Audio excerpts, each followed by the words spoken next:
পুজো shopping করতে যদি বরমশাই না নিয়ে যায় তাহলে এরকম একটা সুন্দর চা বানিয়ে বরমশাইয়ের হাতে দিন, দেখবেন বরমশাইয়ের রাগ গলে জল হয়ে গেছে। চাটা যেমন দেখতে লাগছে তার থেকেও সুন্দর খেতে।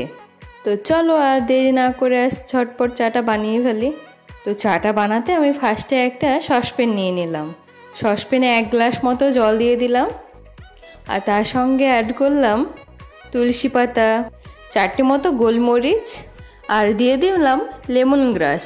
তো এটা সচরাচর সবাই টোবে লাগিয়ে থাকে, কারো কারো বাড়িতে থাকবে, আর যদি এটা না থাকে তাহলে এটাকে অ্যাভয়েড করতে পারো। তারপর গ্যাসটাকে আস্তে করে জলটাকে ভালোভাবে ফুটিয়ে নিলাম। ব্যাস ফুটিয়ে নেওয়ার পর আমি এটা একটা কাপে ছাকনা দিয়ে ছেঁকে নিলাম। ছেঁকে নেওয়ার পর এবার শুরু হবে আসল ম্যাজিক। তো সেটার জন্য আমি 4টে মতো অপরাজিতা ফুল নিয়ে নিলাম। তবে অপরাজিতা ফুলগুলো ভালো করে জল দিয়ে ধুয়ে নিতে হবে, আর অপরাজিতা ফুলের বোটাটাও কেটে নিতে হবে। তো আমি 4টে অপরাজিতা ফুল সে কাপের মধ্যেও দিয়ে দিলাম। এবার ভালোভাবে চামচ দিয়ে অপরাজিতা ফুলগুলোকে নেড়ে নিলাম। দেখতে পাচ্ছেন আস্তে আস্তে সুন্দর একটা কালার চলে আসলো।